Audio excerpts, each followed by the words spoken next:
tulis seperti rumus DPR MPR itu sama dengan anggota DPR plus DPD. Ingat-ingat ya, ini rumusnya ya. Maka kemudian jika ada anggota DPR dan DPD kita gabungkan,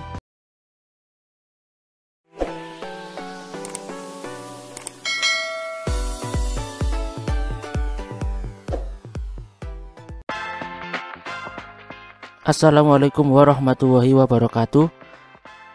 Bertemu kembali dengan saya Pak Rois di channel Project Kewarganegaraan.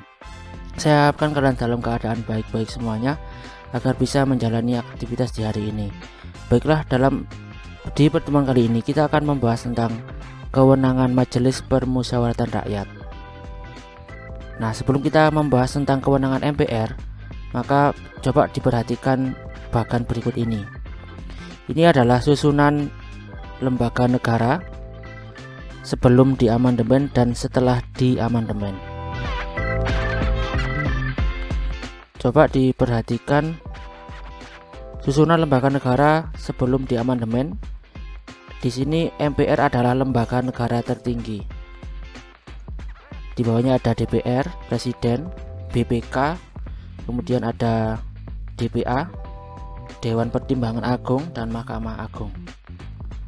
Nah, kemudian setelah adanya dinamika politik, kemudian lembaga negara itu diubah susunannya menjadi seperti ini. Semua lembaga negara mempunyai kedudukan yang sama atau sejajar. Ini biasa kita sebut sebagai kekuasaan yang secara horizontal. Saya tulis horizontal, artinya semua lembaga negara mempunyai kedudukan yang sama, tidak ada yang lebih tinggi dan tidak ada yang lebih rendah. Kalau kita perhatikan lagi di sini, Dewan Pertimbangan Agung bukan lagi menjadi lembaga negara ya. Kemudian BPK tetap, terus MPR itu masuk dalam bagiannya DPR sama DPD, kemudian ada Presiden sama. Nah, ini yang menjadi tambahan, ada tambahan MK, Mahkamah Konstitusi, dan Komisi Yudisial. Jadi seperti itu ya. Jadi setelah diamandemen, MPR bukan lagi menjadi lembaga negara tertinggi, tetapi mereka mempunyai kedudukan yang sama dengan lembaga-lembaga negara yang lainnya. Kenapa kok seperti itu? Nanti akan kita bahas ya. Lanjut dulu. Nah, seperti ini. Ini adalah jumlah dari anggota MPR. Ini saya kutip dari kompas.com. Ada 711 anggota MPR di periode tahun 2019-2024. Nah, anggota MPR itu terdiri dari 575 anggota DPR dan 136 anggota DPD. Ingat ya, di dalam Undang-Undang Dasar pasal 2 ayat 1 mengatakan bahwasanya anggota MPR terdiri dari anggota DPR dan DPD. Jadi kalau kita tulis seperti rumus DPR MPR itu sama dengan anggota DPR plus DPD.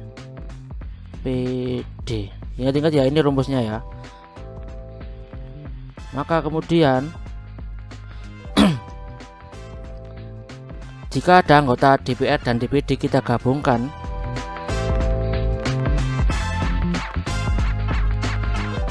jadi jika ada anggota DPR dan DPD kita gabungkan maka menjadi anggota MPR. Nah, ini biasa disebut dengan istilah sistem dua kamar atau dua jabatan sekaligus ya. Atau istilahnya bikameral. Saya tulis bikameral ya. Jadi seperti ini. Jadi jika anggota DPR, jadi seseorang kalau dia mencalonkan diri menjadi anggota DPR, ketika dia terpilih maka dia ya otomatis menjadi anggota MPR gitu ya. Kalau ada orang mencalonkan diri sebagai anggota DPD, dia terpilih ya otomatis menjadi anggota MPR. Jadi dia punya 2 jabatan sekaligus gitu ya, ngerti ya. Terus yang selanjutnya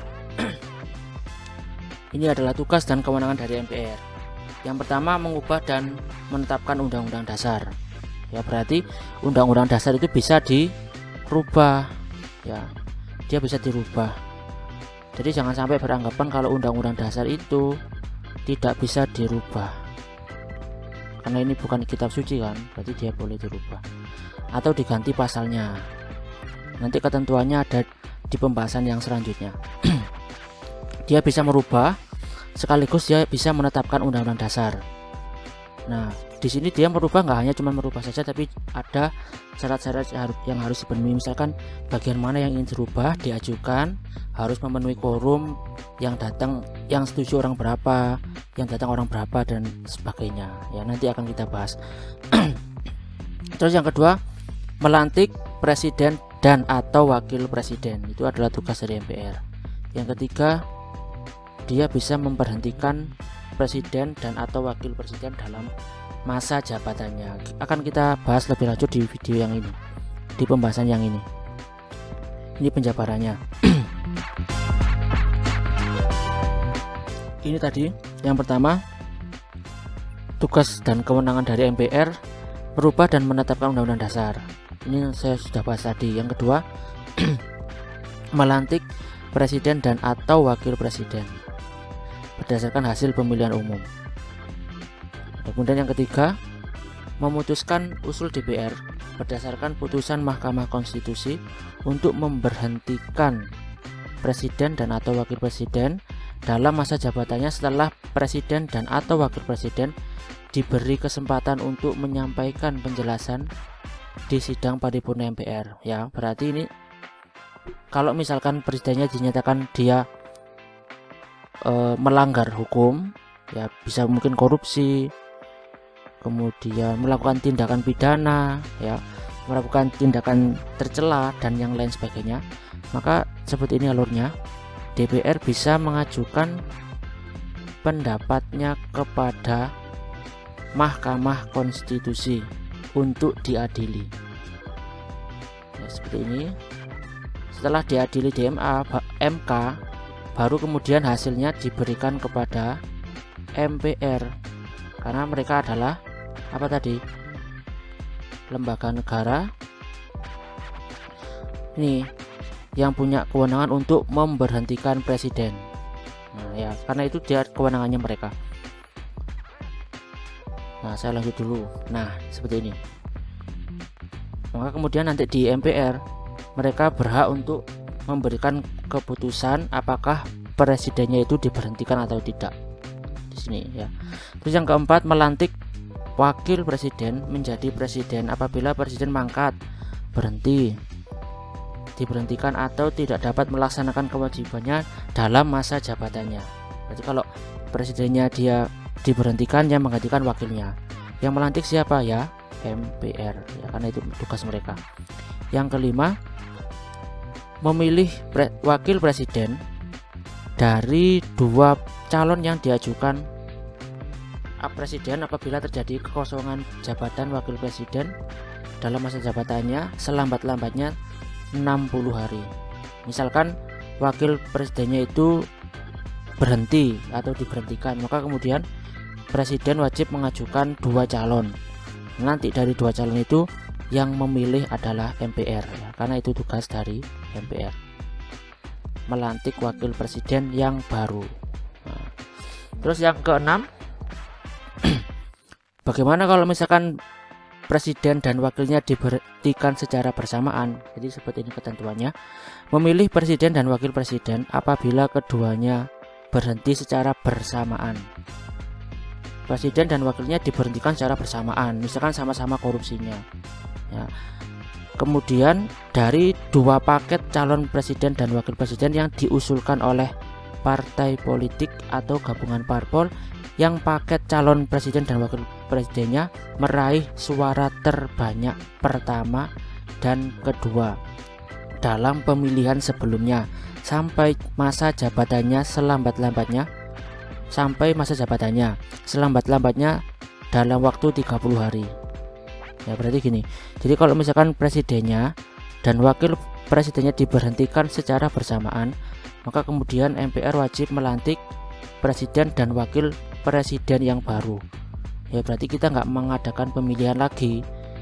Dapat dari mana? Dapat dari usulan partai politik atau gabungan parpol yang meraih suara terbanyak di pemilu kemarin. Jadi nomor 1, nomor 2 itu mengusulkan 2 calon sekaligus.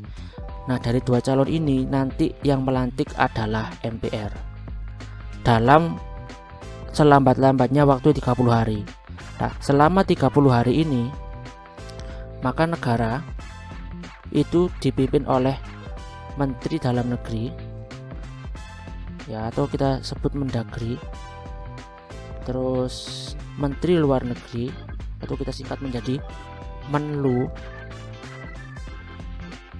dan satunya lagi adalah Menteri Pertahanan atau kita singkat menjadi Menhan. Tapi hanya dalam waktu 30 hari. Nah, setelah itu berarti berarti kita akan mempunyai presiden yang baru. Begitu ya. Terus sekarang yang ke-7, menetapkan peraturan tata tertib dan kode etik MPR. Nah, saya kira dari ke-7 tugas dan kewenangan MPR ini yang perlu kalian paling pahami adalah nomor 1 sampai nomor 6. Tapi intinya kewenangan MPR ya cuma 3 ini: merubah dan menetapkan undang-undang dasar, melantik presiden dan atau wakil presiden, serta memberhentikan presiden dan atau wakil presiden dalam masa jabatannya. Sepertinya cukup sekian video kali ini. Jika kalian senang, silahkan kalian like, kalian share ke teman-teman kalian yang lain agar semakin banyak teman-teman kalian yang tahu tentang informasi ini. Sampai jumpa di video-video yang selanjutnya.